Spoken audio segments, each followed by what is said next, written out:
I have not used a lot of OPPO phones in my life, but this one today in this studio is the OPPO K1, and this is the phone that I was really excited about, and the main reason behind that was the in-display fingerprint scanner. So this is the first smartphone from OPPO that has come with this technology, and let me tell you one thing, that this smartphone is priced just at Rs 17,000, so that adds a little bit more to my excitement to make one video for you all guys. So hey there guys, my name is Astral and you are watching my YouTube channel OPPO.com, and without wasting any time, let's get started.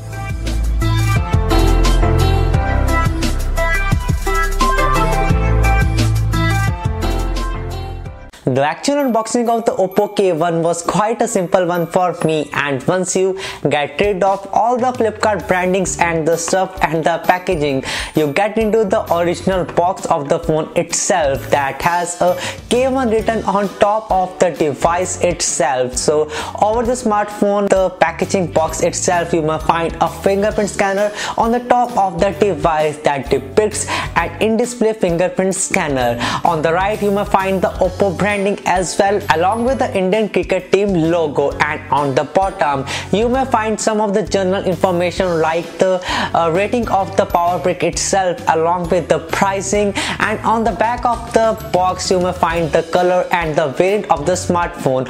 Over here in this studio we have a 4+64GB of variant that comes in a color that is named after piano black. So this is the color that I was waiting for, because I have seen a lot of videos on the internet with the gradient color one, that is a gradient color of Astral violet or something. I will correct in the description below. So opening the box itself, one may find a small packaging inside the box that contains all the leaflets about the smartphone, that is the essay rating and all those stuff, along with a SIM ejector tool that is used to put the SIM inside the smartphone, that is something obvious, and along with it we have a transparent casing that is to protect your device against some of the damages. Moving further in the box, one may find the phone itself that we must keep aside for some time for now, and the next thing that we find in the box is the power brick. And speaking about this power brick, this is a normal charger and we do not see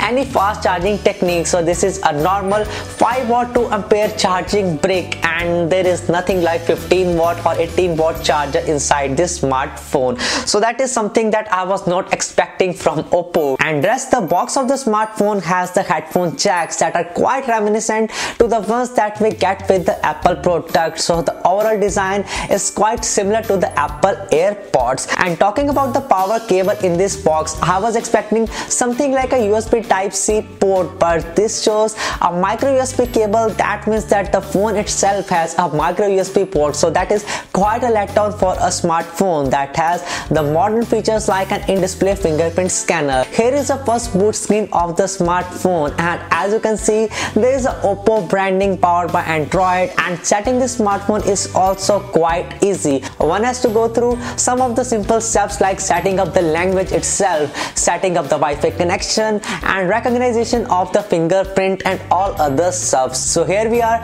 in the device itself. So first of all, talking about the physical aesthetics of this smartphone, the smartphone feels quite comfortable in hand, and that is because of its thickness. So this smartphone measures just about 7.4 mm in its thickness. That is quite slim profile for a smartphone that costs just 1/4 of the price of an actual flagship device. The smartphone has a 3600 mAh battery inside, and such a thin profile with a huge battery is quite a remarkable thing that OPPO has done with this smartphone. The back of the smartphone has a dual camera setup, and on the front you may find a 6.4-inch screen that is an AMOLED screen itself. So this is something that I am quite excited about, because not a lot of smartphone in this price segment get such specs, and this is first time from OPPO itself that is delivering us such such I must say upper mid-range specification in a device that costs just around 17,000 INR, and that also for 4GB and 64GB of internal storage. So this variant over here, that is a piano black variant, it runs over the Snapdragon 660 chipset that is same for the other in case you are confused. So the Snapdragon 660 variant on this smartphone is a 40nm chipset that is an octa-core one, and it runs on Adreno 512 GPU. So the overall performance on this smartphone is quite decent, and I was not expecting this smartphone to run such smoothly. And after visiting the Geek benchmarks and even the Antutu benchmarks on this one, I was quite surprised by its performance, and it is on par with all the other smartphones in the market that comes with similar specifications. So I ran quite a few games on this smartphone, from the light ones to the heavier ones, and I found one thing, that there was no lag and there were no stutters here and there in the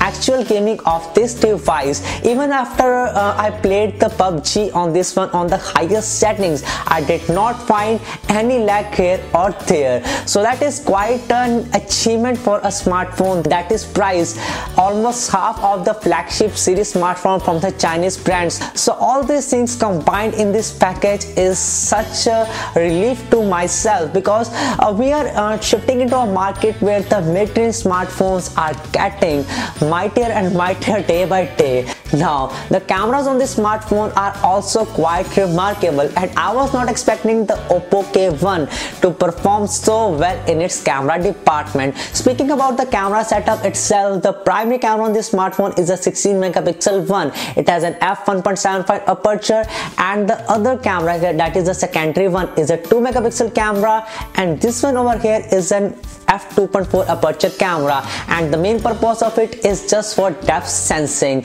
So while you are taking portrait shots, the secondary camera will assist the primary one to take clear bokeh with all those things going on in accurate manner. I had shot a couple of shots from the back cameras in the portrait mode and in the normal mode itself, and the results were mind-blowing.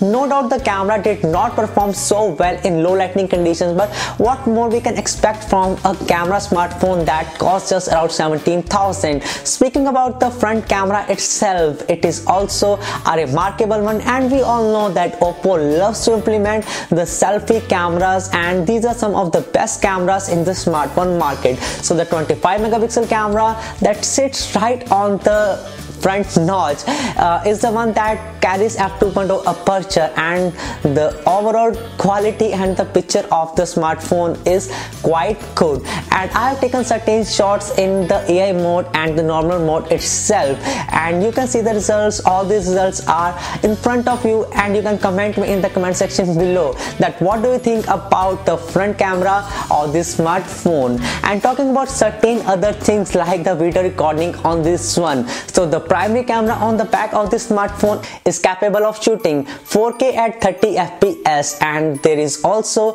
1080p mode that also shoots at 30 frames per second. So in case you are wondering that this smartphone supports 4K or not, so this is the one, the camera smartphone at 17,000 that shoots 4K at 30 FPS. But hey, there is a catch, that this smartphone does not have an optical image stabilization or the software EIS. So you may find some of the times that the videos that you have taken with this camera shows some of the jiggy effect that you do not want to have in your smartphone cameras, but one can compensate for its pricing, because the overall quality, the saturation, the color and the accuracy of the HDR mode is quite on par with all the smartphones that cost almost twice of its price category. Talking about the other things on this smartphone, it packs a 3600 mAh battery, and in my 7-day usage I did not find a single day when I had to charge this smartphone for twice before I go back to my sleep. So this is quite remarkable for the smartphone. As I've said a lot of times, all those things that we are saying with this smartphone are quite exceptional for its pricing, and especially the in-display fingerprint scanner. The phone does have a support for a facial recognition system that uses AI and the front camera to unlock your smartphone by recognizing recognizing your face. But the feature that includes the in-display fingerprint scanner is quite interesting. I know that it takes some time to recognize your fingerprints, but once you are done with it, it is just as convenient as unlocking a smartphone through the physical fingerprint scanner. I know it takes some time to recognize your fingerprints, and the conventional fingerprint scanners that we had in past were quite fast and reliable, but this one is accurate, though it is sometimes slow. Talking about the UI on the smartphone runs on a ColorOS 5.2 that is built on top of Android 8.1 Oreo, and we all know that OPPO is slow in pushing updates on smartphone. So I was expecting that the phone could have come with the Android Pie out of the box. That would have been something convenient for the consumers. But if I talk about the overall usage and the fluidity of the UI, it is quite good. It is quite impressive for an OPPO device. And yes, the notch that is on the top of the smartphone does not intrude your general experience. So that was all about the things that I had in my mind. And talking about the AMOLED display on this device, so this is something that is quite remarkable because the color, the accuracy, the vibrancy and the brightness level are quite on par with the flagship devices, and I can compare it right with the OnePlus 6 and the OnePlus 6T because I did not find any difference in the colors, accuracy and all the other things. One more thing that one may notice is the power button that is located on the right hand side of the aluminum frame.